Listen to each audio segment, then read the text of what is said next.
14.3 Water Cycle. Disappearing trick of water. How many times have you noticed that water split on a floor dries up? After some time, the water seems to disappear. Similarly, water disappears from wet clothes as they dry up. Figure 14.4. Water from wet roads, rooftop and few other places also disappear after the rains. Where does this water go?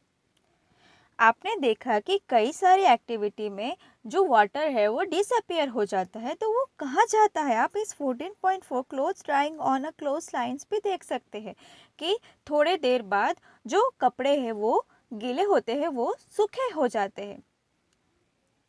Do you remember activity 6 in chapter 5, in which water with salt dissolved in it was heated? What did we find? The water evaporated and the salt was left behind. This activity gives us an idea that on heating, water changes into its vapor. We also realize from this activity that water vapor doesn't carry away the salt with it. Water vapors so formed become a part of the air and cannot usually be seen. We also found that heating is essential to convert water into its vapor. However, we have seen that water changes into its vapor also from the fields, roads, rooftops and other land areas. We also discussed in chapter 5 that to obtain salt, water from the sea is left in shallow pits to let the water evaporate. From where does this water get the heat it needs to evaporate? Let us find out. याद कीजिए हमने chapter 5 में activity number 6 की थी. उसमें हमने क्या किया था कि जो एक ग्लास है उसमें हमने वाटर और नमक को मिक्स किया था और गरम किया था. गरम करने से वो जल जो है वाटर इवापोरेटेड हो गया था और सॉल्ट वो बच गया था. तो हमें इससे आइडिया होता है कि हम अगर पानी को गर्म करेंगे तो इवापोरेट हो जाएगा एंड जो सॉल्ट है उसे वो कैरी अवे नहीं करता है. इस प्रकार वाटर वेपर्स एक प्रकार का वायु बन जाता है, एयर बन जाती है. और जल को अगर गैस में कन्वर्ट करना है तो उसे गर्म करना बहुत ही ज़रूरी हो जाता है. इस तरह कई सारे एरिया फील्ड्स में ऐसे ही इवापोरेट वाटर हो जाता है. और हमने वो भी पढ़ा था कि चैप्टर नंबर 5 में कि जो ओशन का जो खारा जल है वो एक खड्डे में छूट जाता है और वो फिर सॉल्ट के ढेर में वो कन्वर्ट हो जाता है. इवापोरेशन के लिए ये ऊष्मा वाटर को कहाँ से मिलती है? आइए हम पता लगाते हैं. Activity number 2. Take two similar plates. Place one of the plate in sunlight and keep the other under set. Now pour equal amount of water in each of the plates. Figure 14.5. You can use a cap of a bottle to measure water. Make sure that water doesn't spill over. Observe the two plates after every 15 minutes. Does the water seems to disappear? From which plate does it disappear first? What is the source of heat for this evaporation? Activity number 2 में similar दो plate लेनी होगी और उस दो plate में equal हमको water fill करना है. एक प्लेट को हम सनलाइट में रखेंगे और दूसरी हम छाया में, शेड में. ओके. और उसमें इक्वल वाटर होना चाहिए और वाटर कहाँ से भी गिरे नहीं, वो भी हमें ध्यान रखना है. और 15 मिनट्स के बाद हमें वो देखना है कि क्या जो वाटर है वो इवापोरेट हो रहा है या कम हो रहा है, डिसअपियर हो रहा है, वो हमें देखना है. और बाद में हमें ये पता लगाना है कि कौन सी प्लेट में से जल्दी वाटर डिसिपेयर होगा। क्या ये इवापोरेशन हो सकता है? और ये जल की कमी कैसे हो रही है, उसके लिए कोई सोर्स है तो वो क्या है? During the day time sunlight fall on the water in ocean, rivers, lakes and ponds. The field and other land areas also receive sunlight. As a result, water from all this place continuously changes into vapor. However, the salt dissolved in the water are left behind. इस तरह से कई सारे मतलब कि day में होते रहते हैं sunlight, waters, ocean, river, lakes, pond या जमीन पर पड़ती है सनलाइट और उसे बाष्प में कन्वर्ट वाटर को करती रहती है और जो सॉल्ट है वो कैसे रहेंगे, वो बाकी रह जाएंगे जमीन में। ओके, आप फिगर 14.5 में देख सकते हैं। In activity 2, did you find that water also disappeared from the plate kept in the shed?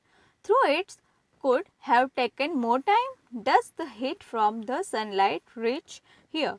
Yes, during the daytime all the air surrounding you gets heated.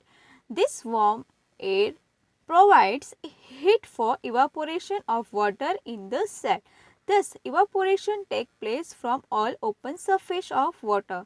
As a result, water vapor gets continuously added to air. However, evaporation of water is a slow process. That is why we rarely notice its loss from the bucket full of water in sunlight. Evaporation takes place faster. On heating water on a burner, its evaporation takes place even faster. Is there any other process through which water vapor gets transferred into air? आपने notice किया होगा कि जो धूप में plate रखी है उसमें इसमें इवापोरेशन होता है, पर जो आपने शेड में रखी थी प्लेट उसमें से भी धीरे धीरे इवापोरेशन होता ही रहता है। ऐसा क्यों होता है, आपने सोचा है? क्योंकि हमें पता है कि हमारे चारों ओर गर्म हवा होती है, मीन्स कि सनलाइट होती है। ओके, और इसीलिए शेड में रखी हुई प्लेट में से भी धीरे धीरे इवापोरेशन होता रहता है। यही नहीं, ऐसे सभी प्लेस जो खुले में वाटर है वो इवापोरेशन होता रहता है उसमें, और वेपर्स है वो इवापोरेशन से वाटर में क्या होता है तो इजीली वेपर कंटिन्यूसली एयर में ऐड होते रहते हैं।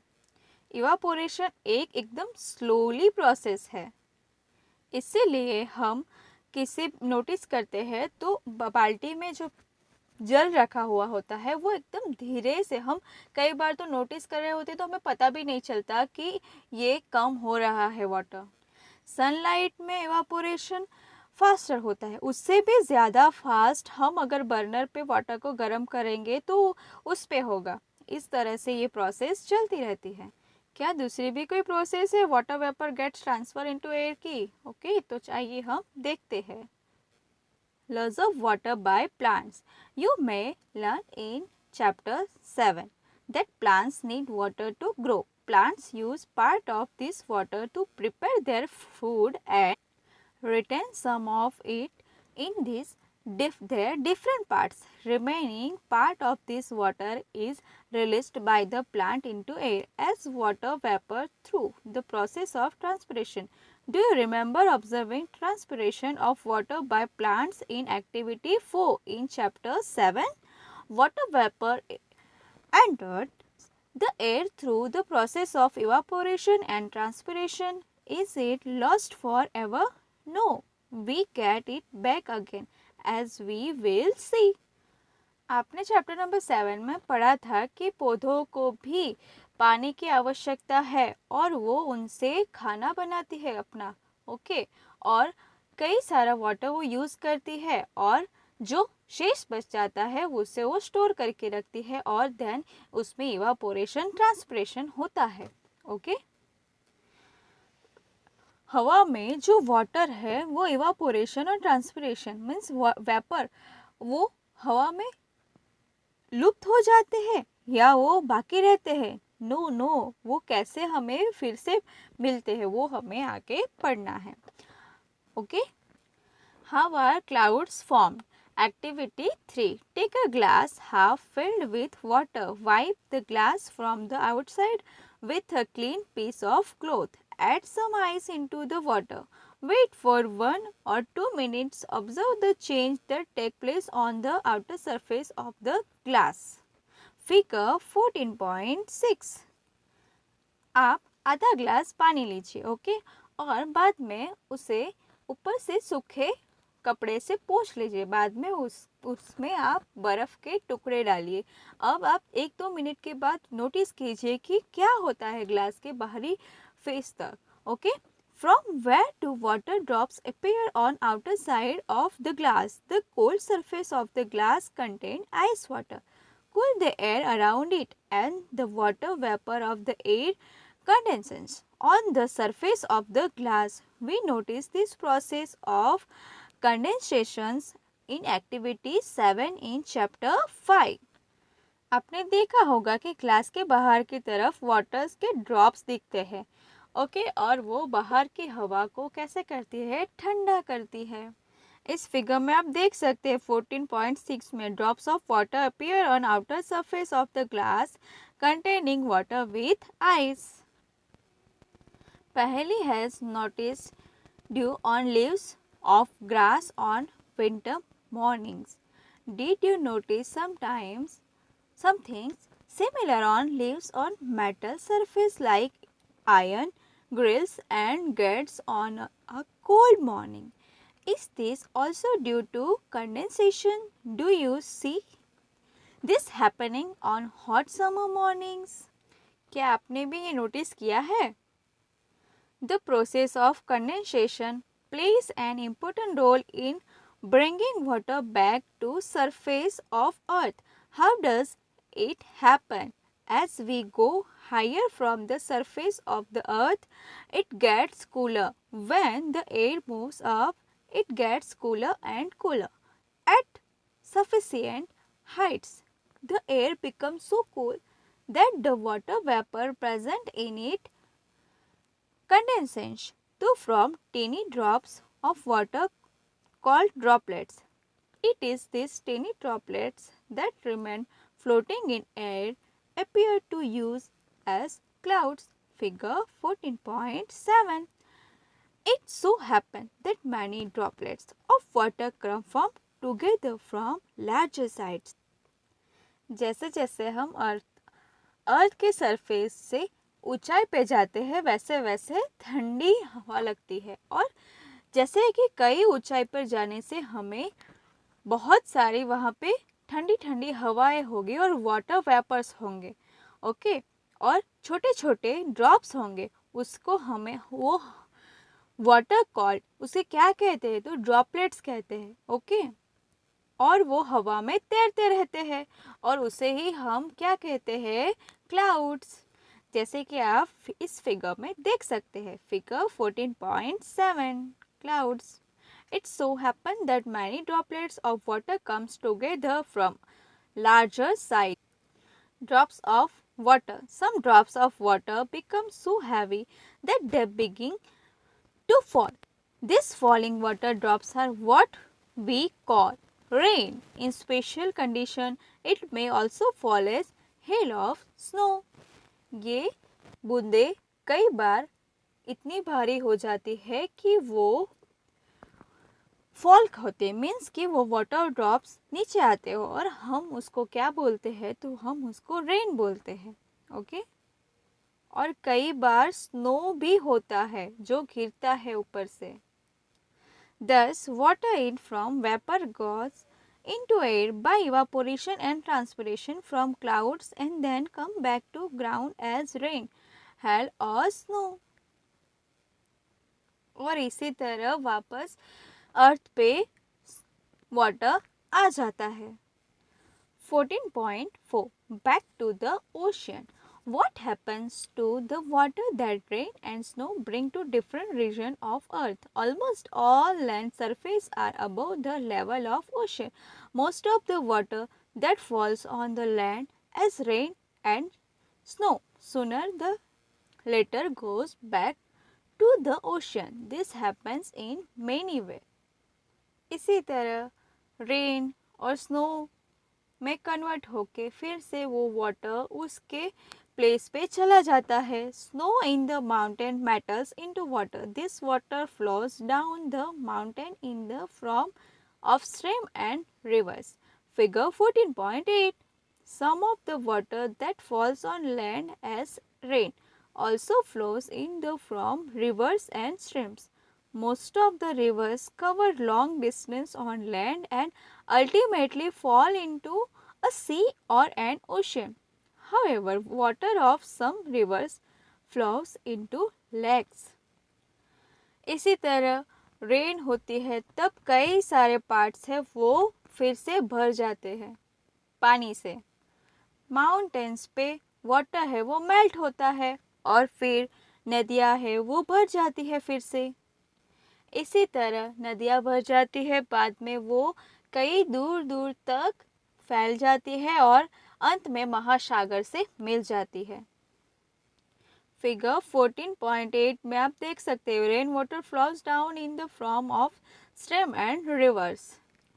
The rainwater also fills up the lakes and ponds. A part of the rainwater gets absorbed by ground and seems to disappear in the soil. Some of this water it brought back to the air by process of evaporation and transpiration. The rest ships into the ground. Most of this water become available to us as groundwater. Open wells are fed by groundwater. Groundwater is the source for many lakes as well. It is also this groundwater which is drawn by a hand pump or tube wells. The most hand pumps or tube wells that are used in an area. The deeper we need to dig to find this groundwater, the loss in the level of groundwater due to our use is worrisome. इस तरह नदियाँ और सभी area water से भर जाते हैं और इनमें से ही कुछ वाटर इवापोरेशन हो जाता है और मोस्ट ऑफ अवेलेबल होता है, उससे हम ग्राउंड वाटर कहते हैं. और कई सारे हैंड पंप और ट्यूबवेल होते हैं, वहाँ पे हमें इस ग्राउंड वाटर को प्राप्त करने के लिए बहुत अंदर तक डीप में जाके खुदाई करनी होती है और ये एक चिंता का विषय भी है. पहले wants to share a concern with you in those areas where the land has little or no vegetation. The rainfall flows away quickly. Flowing rainwater also takes the top layer of the soil away with it. There are few areas where most of the land is covered with concrete. This reduces the seepage of rainwater into the ground, which ultimately affect the availability of groundwater. पहली चिंता में है कि जहाँ पे vegetation ज़्यादा नहीं है वहाँ पे जो रेन वाटर होता है वो क्विकली वहाँ से बह जाता है और कई सारे एरियाज तो कंक्रीट के बने हुए हैं. इसी तरह जल जब बहता है तब वो ज़मीन का ऊपर का जो लेयर है उसे भी वो बह के ले जाता है. We now know that water brought back to the surface of the earth by rain, hail or snow goes back to ocean. Thus, water from the ocean and surface of the earth goes into air as vapor, returns as rain, hail or snow and finally goes back to the ocean. The circulation of water in this manner is known as water cycle. Figure 14.9. This circulation of water between ocean and land is a continuous process. This maintains the supply of water on land. अब हम जानते हैं कि rain और snow वगैरह से फिर से हमें वो जल ओशन में पहुंच जाता है. और जो सरफेस है वो इजीली हवा में बाष्प हो जाती है और रेन और हेल्स और स्नो से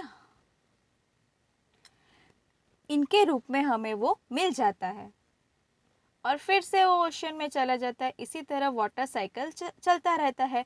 ओशन से रेन, हेल्स एंड स्नो, देन फिर से ओशन। ओके, ओशन और अर्थ के बीच में ये सर्कुलेशन मीन्स साइकिल बहुत ही ज़रूरी है और ये कंटिन्यूस होता रहता है। Okay, thank you.